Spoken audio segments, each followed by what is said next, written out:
Thanks everybody for joining us here on ESPN Esports on Twitch. For the next 20 minutes, we'll be speaking with the winningest championship player in LCS history, the 7-time winner himself, now with TSM. One weekend of the LCS Summer Split behind us. It is Doublelift. Doublelift, thanks for joining us. Hey, thanks. Pleasure to be here. So it's been a very interesting, even through Spring Split, a very interesting last month or two for you as well.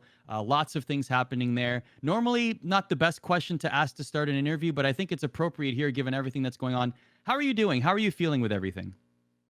I feel fine. I was pretty sad that we lost to Team Liquid on Saturday. I really wanted to win, but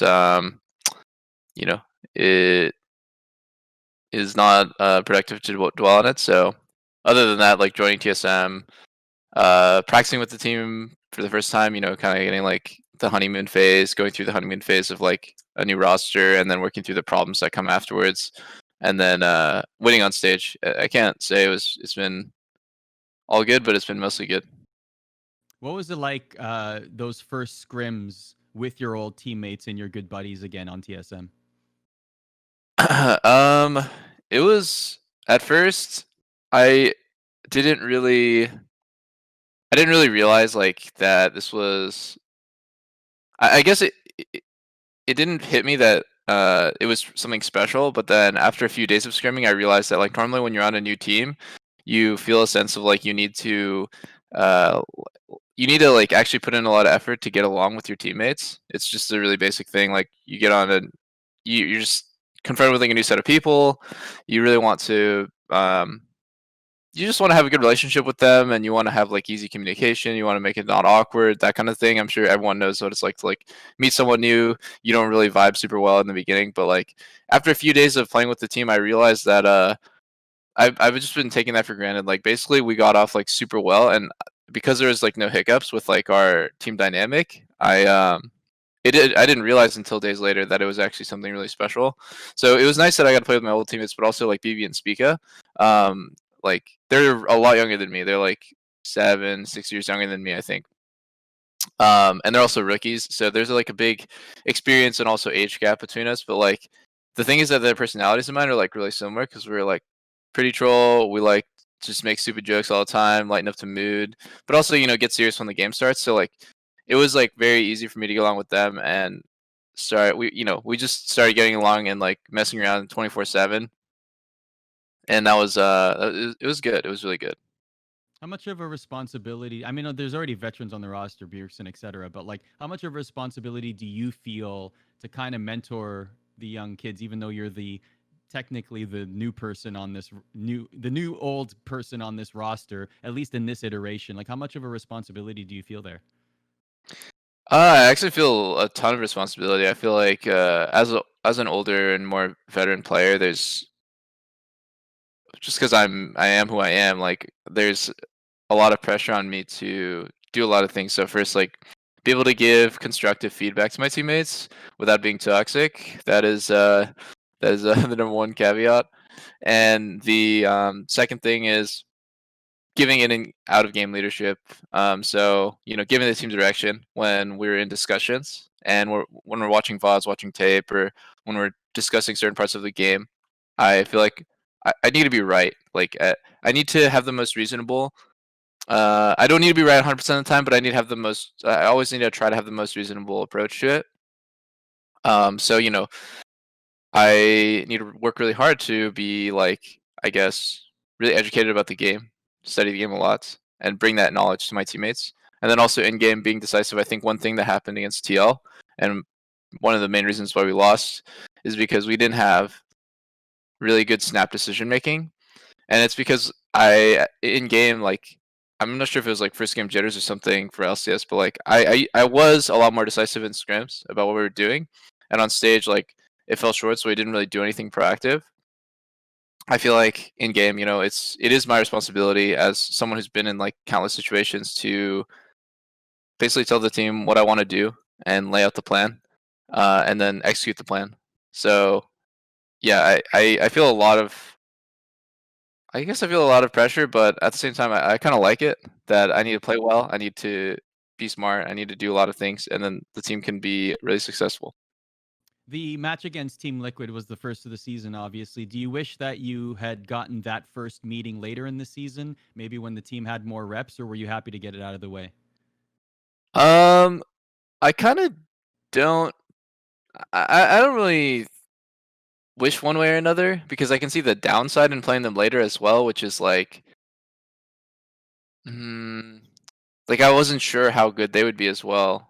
I know that obviously like them having less changes to the roster probably helped them, but I wasn't sure who was gonna win. Obviously, like I thought that we'd be able to win, and it's just one game, so I don't really blame anything on our team on our rosters. Like we need more time to gel, that kind of thing. I honestly I hate that. Like I hate that as an excuse. So next time we play them, we'll just beat them. It doesn't matter what timing it is. I'm curious, is TSM going to give you a chair? Oh wow, yeah, they definitely need to. They need to give me a chair. Chad is I just totally forgot mentioning about it. that. Yeah, I actually totally forgot about that. Yeah, I need a new chair. Fair enough. Fair enough. Let's. I know that this is a meme, but I actually do feel like this is a very important topic, especially for you in your career, and that's motivation, right? I know that everything that you've said in Spring Split, everyone knows this by now, but I want to start here, right now, as you sit. And where we are in Summer Split, with everything that has changed, new team, Summer Split mattering, all of this stuff, do you feel more motivated now to win in this moment than you did at any point in Spring Split? Oh yeah, I mean huge. I think to be honest, like towards the middle of Spring Split is when I realized like wow, this actually blows. Like I am being I'm just playing awful. I'm being like basically a baby. I need to step up for my teammates and play better.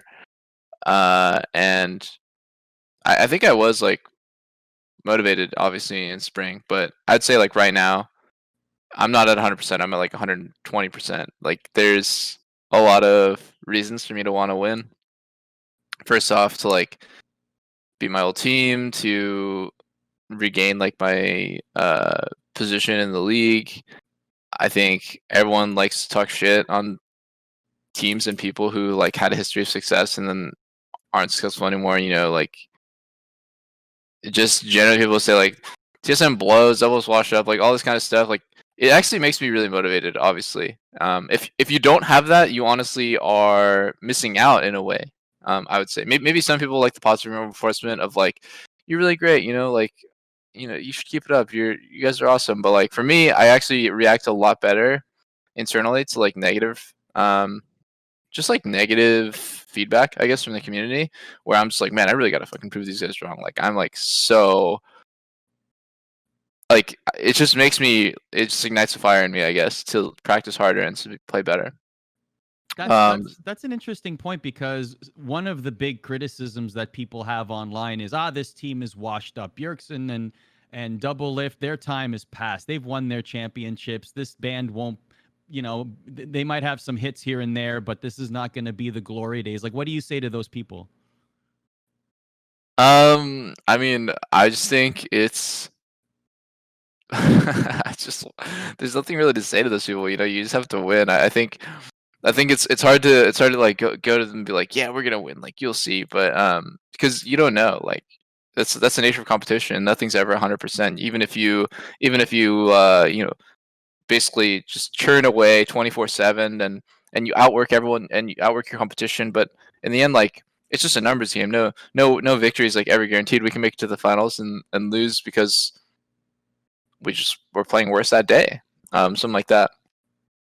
But I think it's really awesome that I have the chance to like redeem myself for a really shitty performance in spring. Um, I know that the team has the capability. Like I know that Bjergsen's still an amazing player, he's a world class player, but just playing with him, he is so good. Like he has literally just been sandbagged by an awful team for so long. I want us to, you know, like come up to the top again, to be the best. And I know it's right now it's like funny because like even though we're on the same team, uh, we're like the underdogs, which is crazy to think about that like a team with us can be the underdogs. And I think this is like so amazing. It's an amazing opportunity. I couldn't imagine like a better chance to, I don't know, just like silence TSM haters, to have a great time in my career, in our careers. How much of a responsibility do you feel to bring TSM back to prominence, both in winning but also in reputation? I mean, certainly some people might say that TSM has taken a little bit of a hit in recent months, but now Doublelift is back and the opportunity is there to win. Like, how much of a responsibility do you feel as someone who has won with this team before? When I was on the TSM, I remember like every single playoffs, Andy would come in, Reginald would come in and say like, our team has never missed Worlds. Our team always makes the finals. And then, you know, like as the players, we are just thinking, oh my god, if we are like the first iteration of TSM to fail that like legacy, then that'd feel awful. You know, you'd never live it down. Basically, everyone would view you as like the beginning of the end, you as the problem, because the org was like basically flawless. But now that legacy's gone, and I think that's a bit sad. It's when you know all good things like come to an end, I guess. But it's definitely a bit sad. I feel a huge responsibility to bring TSM back to the top. I think it would be super cool. I think when I was on Team Liquid, by the time we won for the fourth time, people were sick of us winning. I think Cloud9 has a lot of like positive vibes overall. Not just because of the way they play, because the way they play is really fun to watch, and it is a really like dominating way to play. But at the same time, people were just sick of TL winning. And I did not like that feeling of being on a team where everyone wanted to see us lose, because it was just so boring if we won for the fifth time. Like, no one would be hyped if TL won a fifth time, in my opinion. I mean, I would be hyped because I'd be on the team. My teammates would be hyped. You know, Steve would have been hyped. But, like, I think if TSM was able to win, it's kind of like what a lot of people were looking for. Just like a spice up. TSM fans coming out after like 2 years of hiding. I think it's definitely one of my biggest goals. It is my biggest goal, to be honest, in life. One thing I'm curious about, and we'll focus on TSM, is it was a roller coaster ride of a split for Team Liquid. It was one of the most like odd things to happen to a team across an entire season of play, right? Like visa issues, the winningest player ever getting subbed, just the team underperforming. Like there was a lot going on, right? I'm just wondering, like, even if the team had not performed to that level, like at what point were you checked out? Like at what point did you start thinking I need to join another team? Like was there ever a point in the season where it might have been salvageable and you might still be with Team Liquid? I was honestly like pretty on board. I think for the most part, until the very end, I really wanted to repair the dynamic with the team, I guess. But yeah, I mean, I don't really need to go into super specifics, but it was like did not seem super repairable, and it was not even really anything to do with like me and the players. Looking back on it, you know, I think I had a pretty good relationship with the players. It was just the dynamic of me and the coaches and the players all mixed together was like just felt really wonky and felt a bit forced. I didn't really want to be in a position where I felt like I wasn't really wanted to be there, and I'm just there because like I'm like the highest percentage chance for the team to win in LCS. So I mean, it's a highly competitive environment. You know, things change. People get replaced. Honestly, there's not super hard feelings. A lot of like the stuff that I am asked about is just generally like try to shit talk TL, but I don't really have any negative things to say. It was just a pretty unfortunate situation that if I had like stayed 100% motivated since the very beginning, would never would have happened anyway. So I'm gonna go ahead and say that it was pretty much just my fault, and it was definitely a roller coaster of a ride. It would have been really crazy if we won that last game against Cloud9. We were actually in a winning position against Cloud9, and then we ended up losing that game. It didn't make playoffs. Who knows? Alternate history. Maybe I'm still on TL, but I gotta say I'm pretty happy with where I'm at, and we'll see what happens, how it pans out at the end of the year.